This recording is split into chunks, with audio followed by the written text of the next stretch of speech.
pen hovered just inches above the dotted line, $25,000, ready to move with a single signature. But instead of ink, what followed was silence, then suspicion. The teller leaned back like danger had just arrived, eyes narrowing, voice suddenly sharp.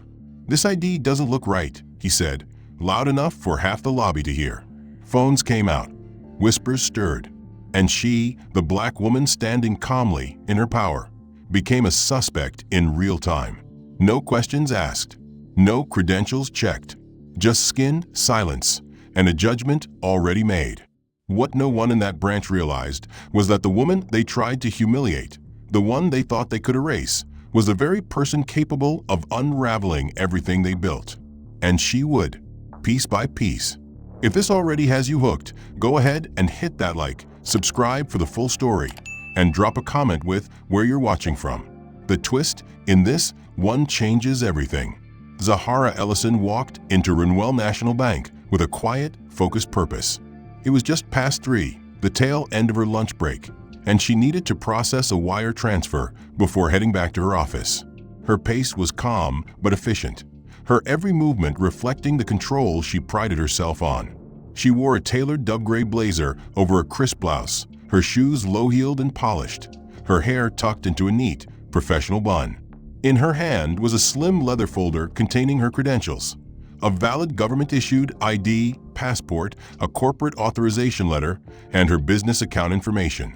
She waited patiently in line, ignoring the clack of keyboards, the hum of fluorescent lighting, and the occasional sniff from the man behind her. When the window opened, she stepped forward and offered a warm, practiced smile. "Good afternoon. I'd like to initiate a wire transfer, please." The teller didn't return the smile. Chase Whitlow. His name tag gleamed on his chest, and his posture, rigid and coiled, suggested a man who was irritated before the day began. Mid-40s, pale skin, buzz cut fading into early baldness. He looked at her, then at the documents, then back at her, expression unreadable but vaguely displeased. He picked up the ID and tilted it under the light with exaggerated scrutiny. He murmured, loud enough for the nearest customers to hear.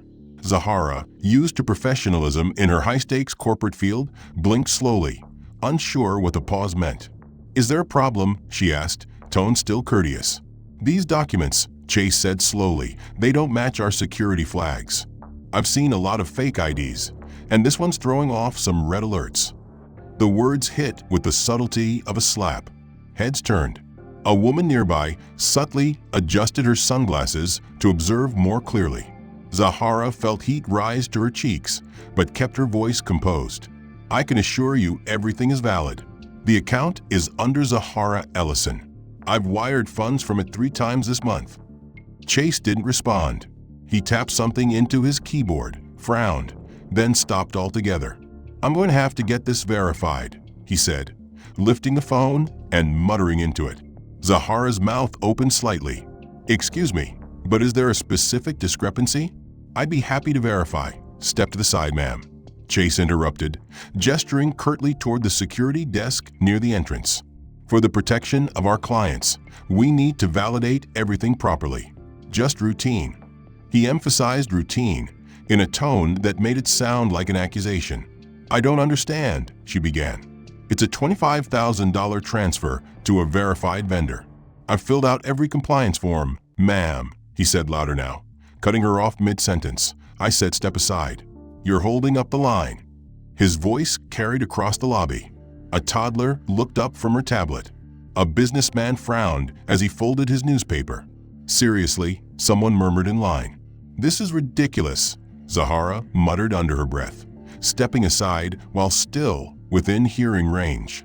2 security guards approached, one tall, black, the other shorter and white. The taller guard addressed her, eyes blank and authoritative. "Ma'am, we need you to come with us." Zahara stiffened. "I haven't done anything wrong. I just came here to transfer my own money." "We've been informed your ID may be fraudulent," the shorter guard said. "We need to escort you outside while this is looked into." Her mouth opened in shock. "Fraudulent? Are you serious? That's a state-issued ID, and I have 2 other forms of identification. Let's not make this harder," Chase said, now standing, voice calm but filled with something oily and smug. He held her ID between two fingers like it was contaminated. "This happens more than you think," he added for the room to hear. "Best to stay ahead of these situations." The crowd grew still. Zahara glanced around. A woman pulled out her phone, recording. A teenager whispered to her mom, pointing. The humiliation cracked through her carefully controlled mask. Her voice trembled despite her effort. "This is a mistake. Please, just call Ariel Peters. She's my account manager. She'll confirm everything." "Not necessary," Chase replied. "This is now a security matter." The guards moved closer. One gently but firmly took her arm. Her body felt like stone.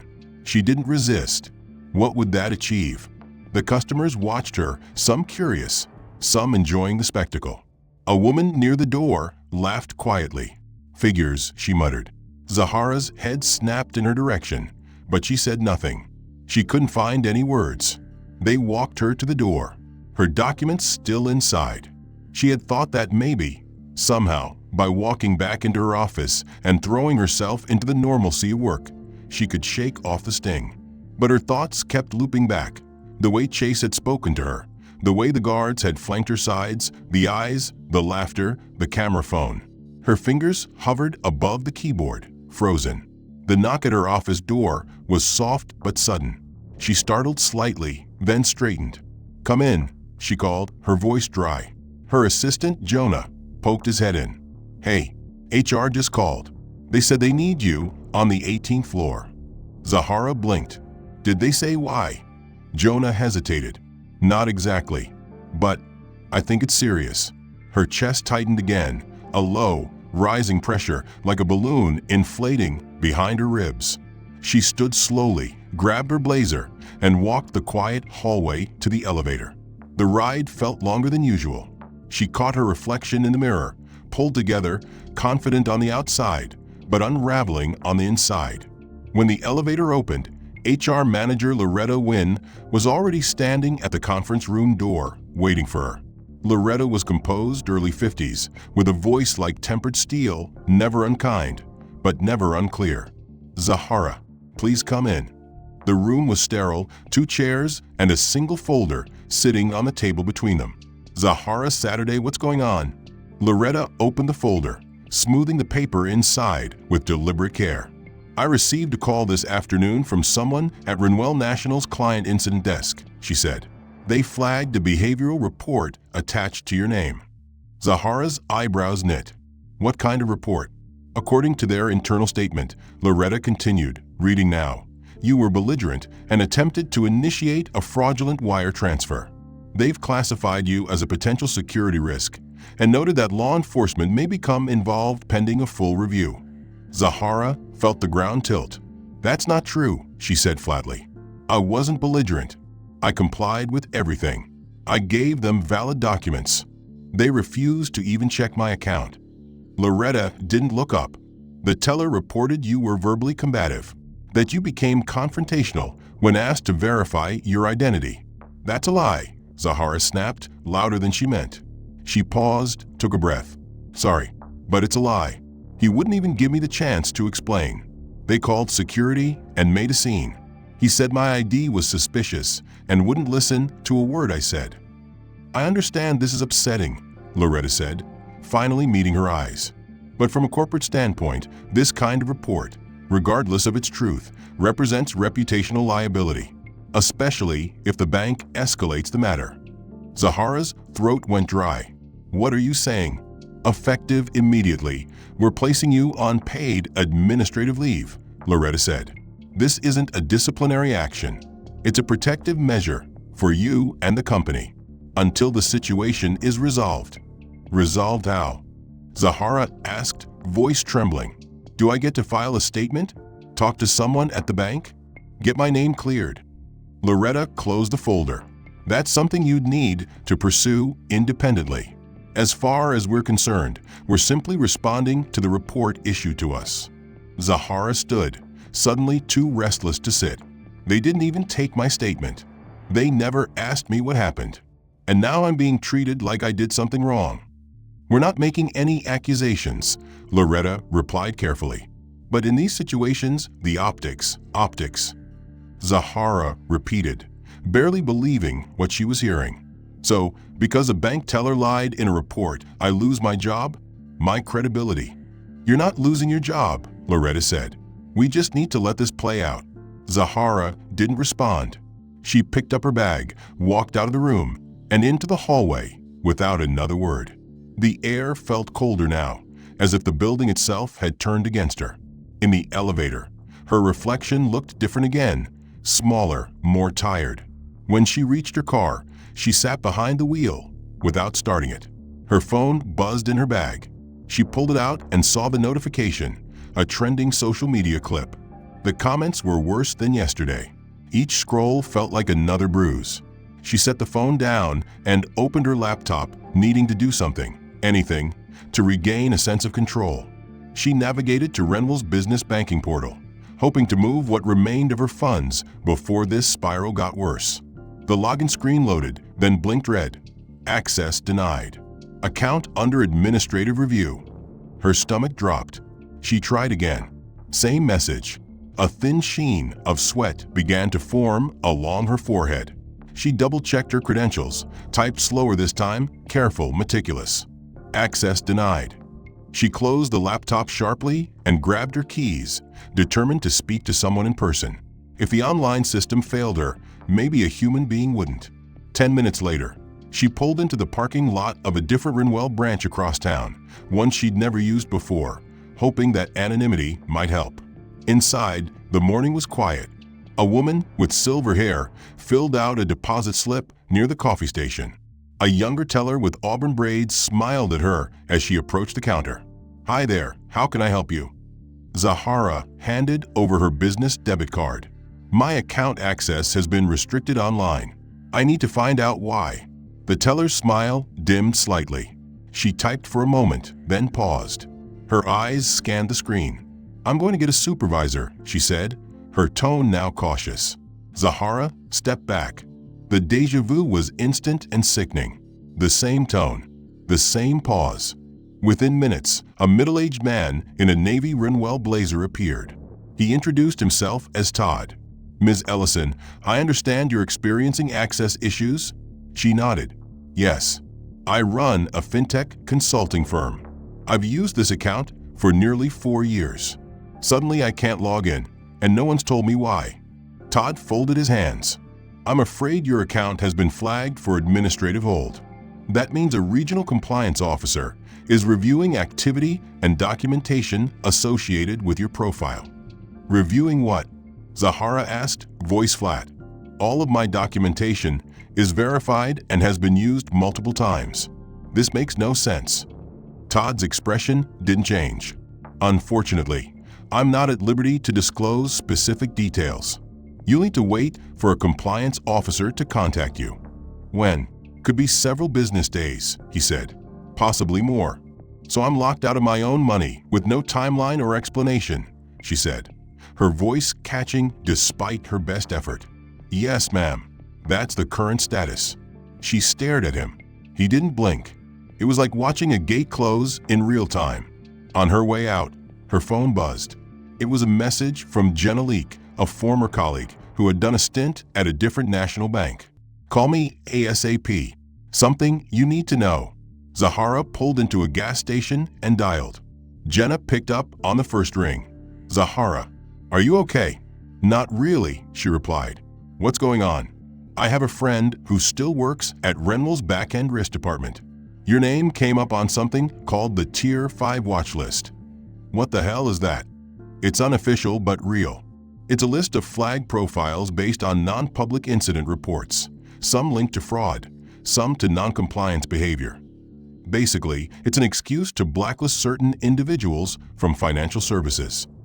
Zahara's pulse surged. How do you get on this list? You don't, Jenna said. Someone puts you there, usually after a flag report or if you've been labeled a reputational risk. They use it as an internal justification to block access, delay service, or close accounts quietly. Most people don't even know it exists. And I'm on it? Yes. And it spreads. Once your name's on Renwell's list, it gets passed through the Shared Fraud Prevention Consortium. Other banks might already be tagging your file. Zahara gripped the steering wheel so tightly her knuckles paled. So I'm being silently frozen out? That's exactly what they're doing. Can I fight this? Legally, yes. But it'll be hard. The list isn't public. You'd have to prove intent and connect it to discrimination, which is tough unless you get a leak or discovery during a lawsuit. Zahara closed her eyes, her head spinning.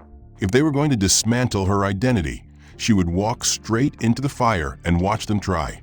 At 8:30 sharp the next morning, Zahara stood in front of the same Renwell branch where she'd been humiliated 2 days earlier. She wore a sleek navy pantsuit and carried a new leather portfolio. Her expression was calm but cold, the kind of stillness that came not from peace, but from being beyond embarrassment. In her hand, she carried not only her full set of credentials, passport, license, business registration, but also a business card from Marshall Dennett, a white partner from a law firm she'd done work for. His name opened doors. She was going to test exactly which ones. Inside, the morning traffic buzzed with movement. Bankers called out greetings. A row of tellers clicked at keyboards. A lobby attendant smiled at customers walking through.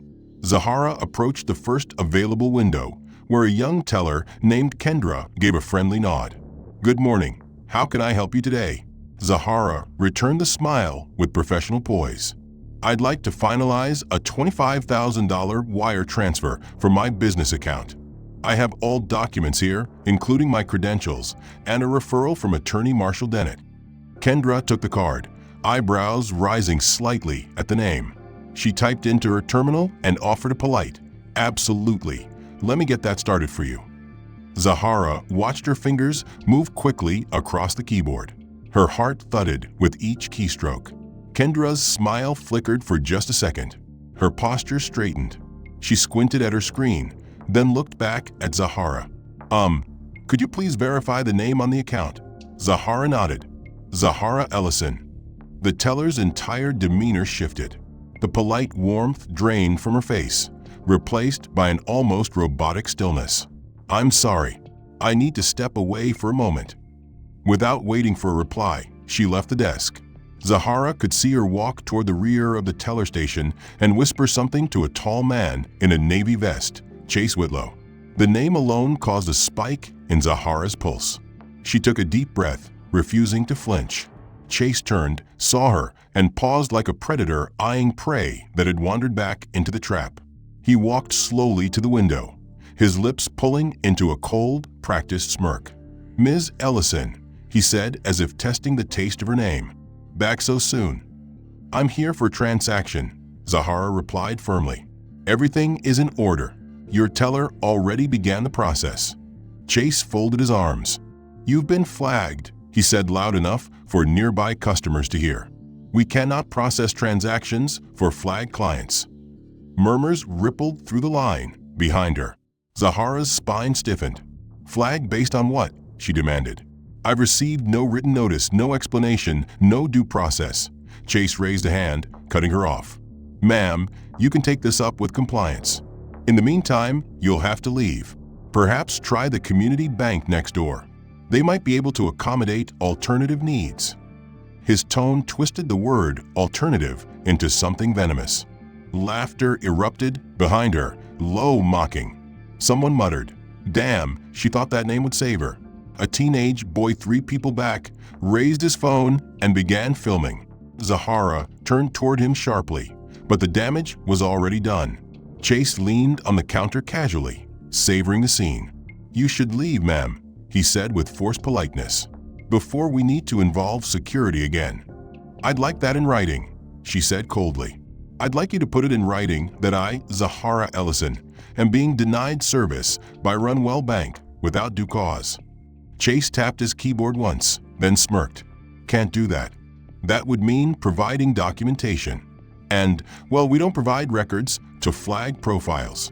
She spent the morning drafting a formal complaint letter, detailing every incident: the initial rejection, the baseless fraud accusation, the refusal to process her valid transaction, and the racial undertones that tainted every interaction.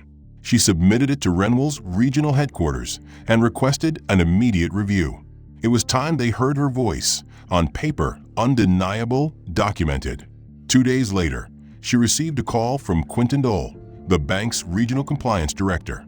His tone was syrupy and measured, like someone trying too hard to sound reasonable. "Ms. Ellison, I've reviewed your submission," he began. "First off, let me apologize for any inconvenience you've experienced. That's never the intention of our service." Zahara listened in silence, noting how carefully he avoided the words wrongdoing or mistake.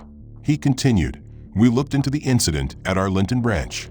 According to our internal records, there was a flag raised on your profile based on behavioral markers, not racial profiling. It appears to have stemmed from a communication breakdown, possibly an issue with tone or urgency during your interaction." Zahara's voice was ice. "You're saying I was flagged for fraud because of my tone? Let's not overstate," Quentin replied quickly. "Sometimes perceived aggression can lead to misinterpretation. The teller was simply responding to protocol. He accused me of fraud in front of 20 people. I was escorted out by security. And now you're telling me the problem is how I sounded." "I'm telling you it may have been a misunderstanding," he said. "We're not looking to escalate this unless you feel strongly about a formal investigation. In most cases like this, we find that the best path forward is constructive resolution, not punitive actions." Zahara felt a wave of disbelief wash over her. The gaslighting was surgical, polished. Quentin didn't raise his voice, didn't use any explicit language, but every word was calculated to shift blame away from the institution and onto her. She ended the call with a forced thank you, knowing it was useless. The bank was covering its tracks. That night, she met with Bryce Tanner, a journalist she trusted, someone she'd worked with before on a tech equity story.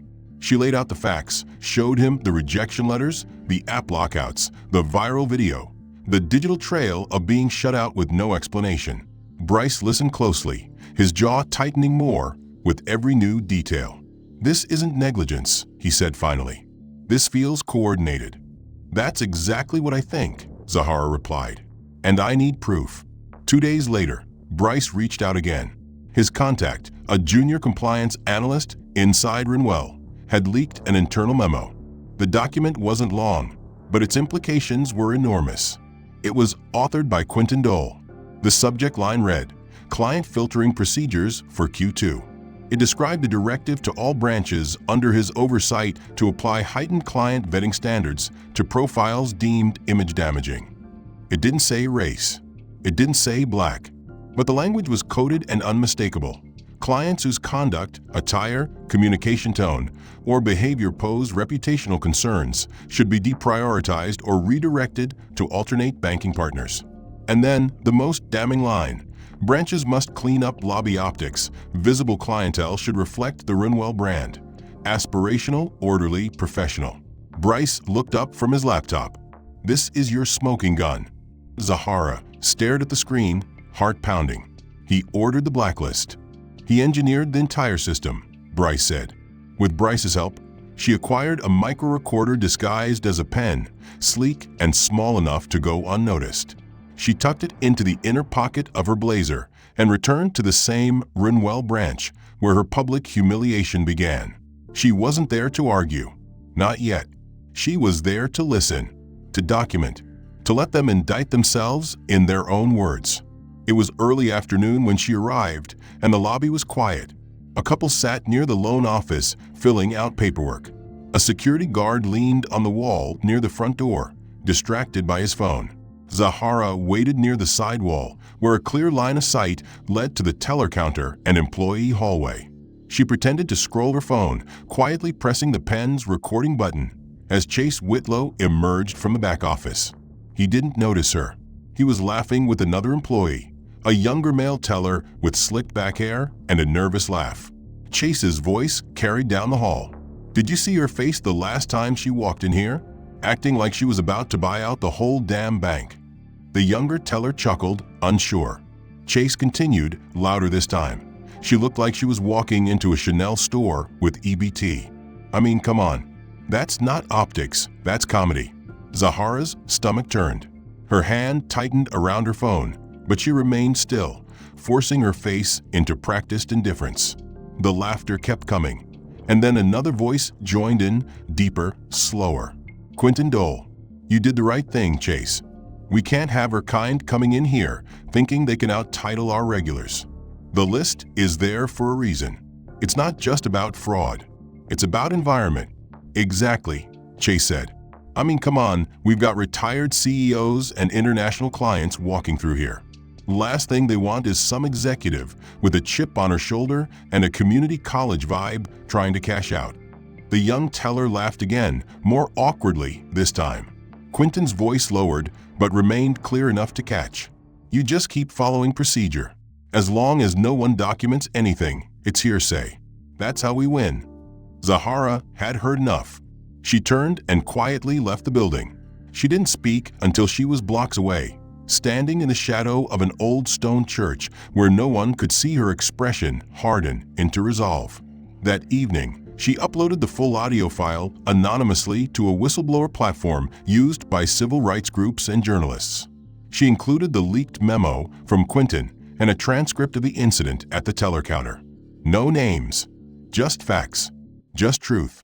Within 12 hours, the post was trending. A journalist from the Capital Tribune picked it up, then a major blogger, then an independent news channel. The title of the article read, "Bank Executives Mock Black Client. Discuss Secret Watch List to Clean Up Optics." The audio was embedded at the top of every article. The quote, "She looked like she was walking into a Chanel store with EBT," spread like wildfire. Celebrities shared it. Civil rights groups amplified it. By morning, it had reached millions.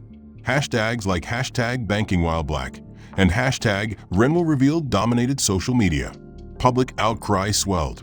Customers began closing accounts. Shareholders issued frantic statements.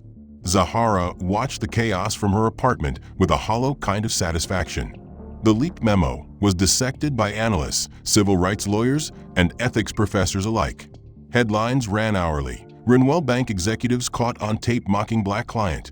Whistleblower exposes racist banking policies. Banking while black. National outrage grows. Protests erupted outside Renwell branches in 6 major cities. Clients, many of them longtime investors, publicly announced the closing of accounts. Hashtags trended for days. Politicians called for congressional hearings. In the eye of the storm, Zahara remained unseen, her identity as the whistleblower protected. Until now. On the third day, in a polished downtown auditorium, with flags flanking the stage and cameras flashing like strobes, Zahara Ellison stepped into the spotlight. Her navy suit was tailored to perfection. Her chin was high, her posture composed, and her eyes unreadable. The room fell into silence as she approached the podium, the national news networks already broadcasting live. She took a deep breath, and then she spoke. "My name is Zahara Ellison. I am the founder and managing director of Ellison Strategic, a consulting firm specializing in financial equity technology and corporate accountability. I am also the majority silent shareholder of Capital Dominion Holdings, parent company of Renwell National Bank." A gasp rippled through the room. Her words echoed louder than the microphone. No one had expected that. Not the reporters, not the bank, certainly not Chase or Quentin. She continued, voice even deliberate. 3 weeks ago, I attempted to conduct a routine business transaction at one of Renwell's branches. I was denied service, publicly humiliated, and accused of fraud without cause. I followed every internal process to resolve the issue. I filed formal complaints. I requested documentation. I was ignored, gaslit, and blocked. Her gaze swept the crowd, then locked onto the nearest camera. So I did what I had to do. I documented the truth. I exposed a pattern. And I stood silent while the world reacted. She reached for a stack of papers beside her, holding them up for the cameras. Today, I am issuing an executive order under my authority as majority shareholder to freeze all regional operations of Renwell Bank pending full-scale civil rights and equity reviews. All regional branch activities are suspended as of this hour. Legal inquiries and third-party investigations will begin immediately. The room erupted with murmurs. Cameramen adjusted their zooms. Reporters scrambled to take notes. Zahara didn't pause. Additionally, I am releasing findings from our internal audit. 17 branches across 5 states have employed similar blacklisting practices. These locations targeted individuals based on race, perceived socioeconomic status, and subjective interpretations of behavior. This is not isolated. This is systemic, and it will end today. A large screen behind her lit up, listing each flag branch and its regional executive. Names, locations, dates, transparency, Zahara said, turning slightly toward the screen. That's what accountability looks like. She looked back at the audience. Let me be clear, this is not revenge. This is justice. This is about making sure no woman, no person of color, no individual with credentials, dignity, and rights ever has to question whether they belong in a place where their money is kept. This is about the illusion of professionalism being used to mask the machinery of exclusion. The applause started cautiously, then swelled into a full wave. Cameras flashed. Reporters shouted questions. By midnight, over $1.2 billion had been withdrawn. By morning, the number had ballooned to $2.8 billion. It was not just a loss of money, it was a hemorrhage of confidence. Zahara had not simply exposed a corrupt system. She had shattered the illusion that Renwell was untouchable. Corporate clients terminated their business relationships en masse. Pension funds shifted portfolios. A hedge fund manager on CNBC announced his firm would be divesting from all holdings linked to Capital Dominion unless Renwell leadership was immediately restructured. The pressure was deafening. Inside the Renwell headquarters in Boston, chaos reigned. Phones rang nonstop, analysts scrambled to model damage control, and the boardroom buzzed with frantic voices arguing over who should take the fall. Emergency sessions convened, and crisis PR teams circulated weak statements that only fueled the fire. Meanwhile, the Federal Office of Comptroller of the Currency issued a surprise audit request, citing a credible volume of evidence related to discriminatory practices and fiduciary misconduct. At 10:45 a.m., government regulators stepped into Renwell's glass tower without warning, flanked by armed security. They moved quickly, calmly, directly to the executive suite. Chase Whitlow, who had been demoted to a regional compliance consultant in a failed attempt to minimize exposure, was pulled from a meeting, told to surrender his badge, and was walked out of the building in silence. He didn't argue. He didn't look up. Quinton Dole's removal was more dramatic. Caught off guard during a phone call with investors, he was informed of his immediate termination by a federal officer in front of his staff. He tried to protest, citing internal policies, but the officer merely handed him a sealed envelope and said, "This isn't about policy. This is a regulatory intervention." Quinton's face turned gray. He was given 5 minutes to collect personal items. His walk to the elevator was filmed by a junior associate and leaked within the hour. The footage showed a man who had once smirked with confidence, now visibly shaking, escorted between 2 agents, his briefcase clutched like a shield. Alongside Chase and Quinton, for other executives, 2 regional managers, 1 senior policy advisor, and a director of operations, were fired before noon. The board's internal vote, held under emergency bylaws triggered by shareholder loss, passed without dissent. It was not done out of conscience, but desperation. Zahara's order had been clear: restore transparency and compliance, or face dissolution of all regional charters under Capital Dominion's governance. With billions evaporating and regulatory agencies circling, the board had no choice but to comply. Outside, reporters camped on the steps of every major Renwell building. Protests expanded, and community activists seized the moment to push broader demands about banking accessibility, systemic reform, and economic justice. Social media exploded with real-time updates of executives being escorted out, with captions like "The reckoning begins," and "You can't silence the truth." But Zahara was nowhere to be seen that day. She remained in her office, coordinating quietly with legal teams and civil rights partners, fielding offers from federal liaisons eager to involve her in future banking oversight efforts. She spoke only once, issuing a statement through her firm's media liaison. "What happened to me was not personal. It was systemic. But systems can be changed." Today marks the first step toward that change. That quote alone was retweeted nearly 500,000 times. Inside Renwell, a memo circulated among remaining staff, emphasizing a shift in corporate culture and an immediate pause on all public engagements. No one read it. Morale was broken, trust shattered.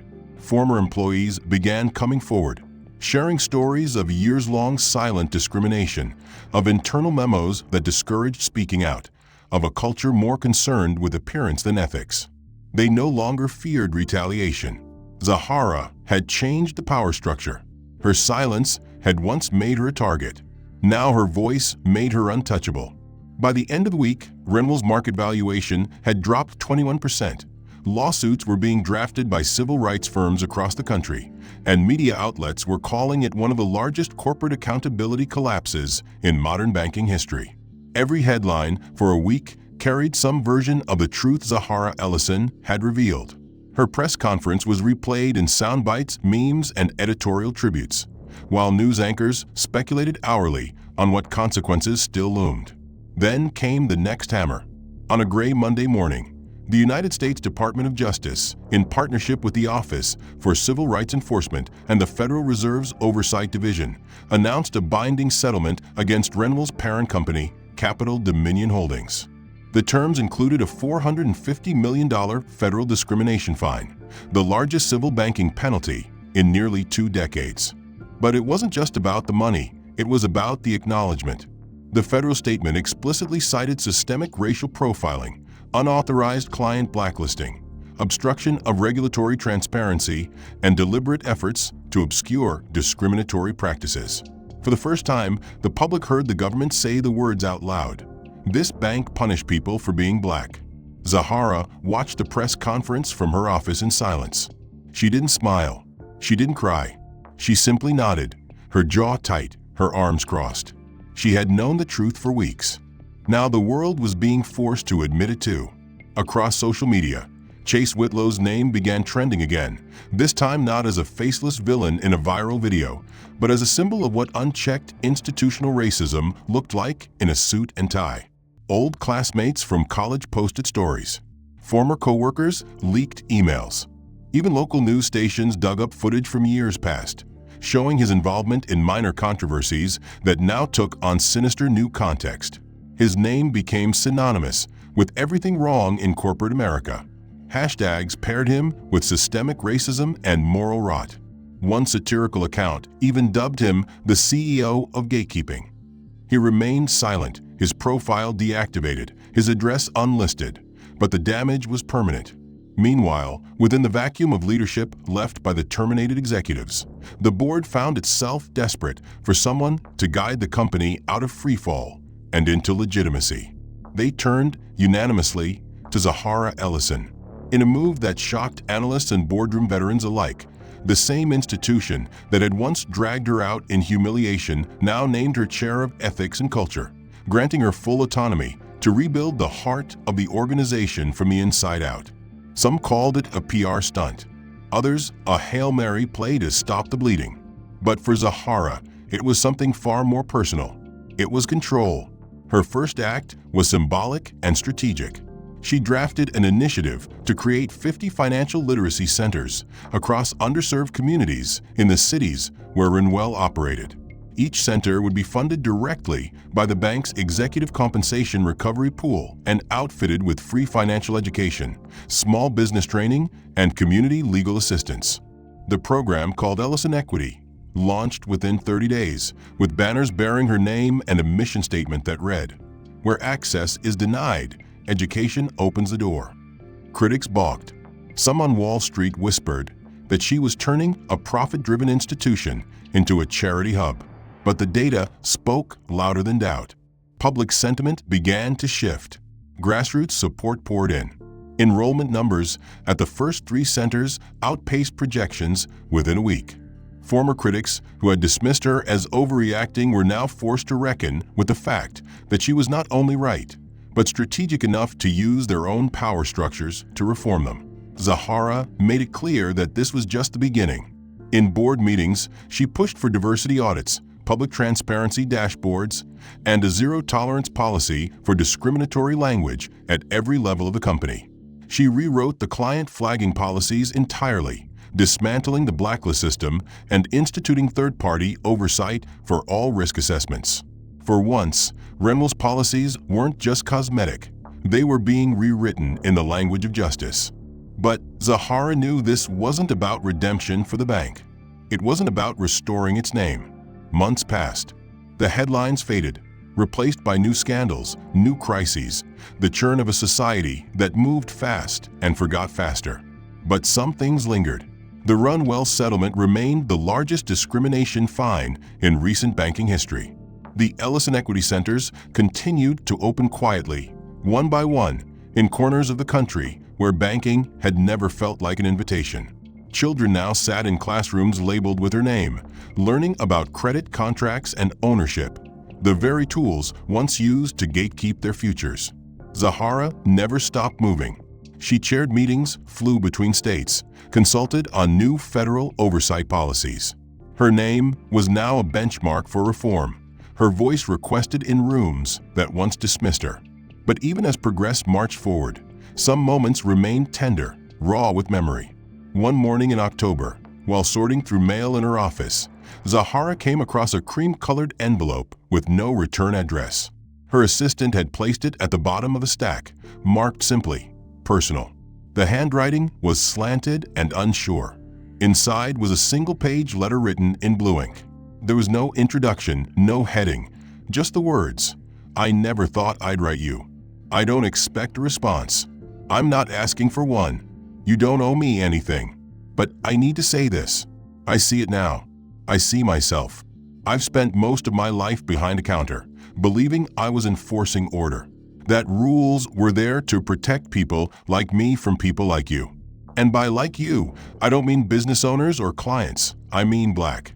I didn't grow up with hate in my house. I grew up with fear, quiet fear, the kind that never says anything out loud, but changes the channel when a Black family moves into a sitcom. The kind that taught me to smile at you in public and distrust you in policy. That fear turned into assumptions.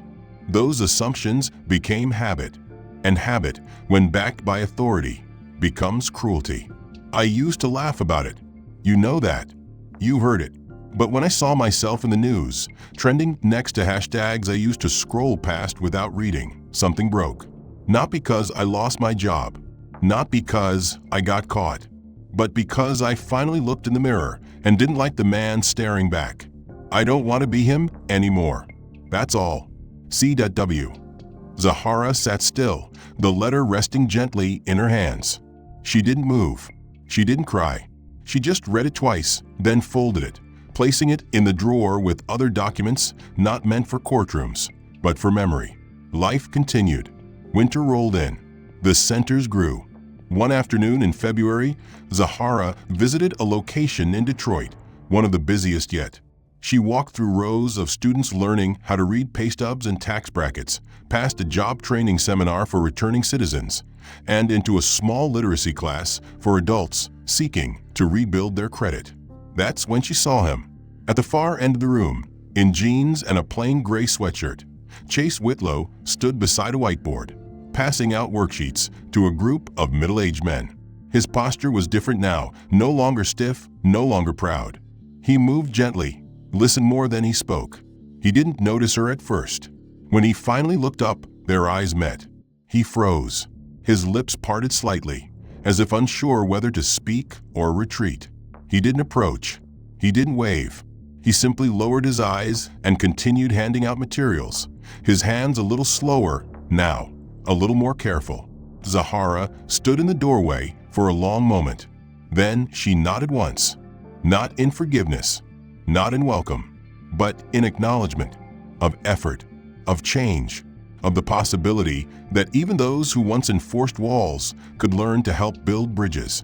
She turned and walked out, the hum of voices echoing behind her. Outside, the wind was sharp but clean. She looked up at the banner fluttering above the building. Ellison Equity Center, a place to learn, a place to rise. And for the first time in a long time, she allowed herself to breathe. Not in relief, but in quiet hope. Because the system hadn't just changed. People had. And maybe, just maybe, that was the real victory. The end. If you enjoyed this story and want to see more powerful narratives like it, make sure to like the video and subscribe to the channel. It really helps support the work and brings more stories your way. I'd love to hear your thoughts on this plot. What did you think of Zahara's journey and the twists along the way? Was there a moment that hit hardest for you?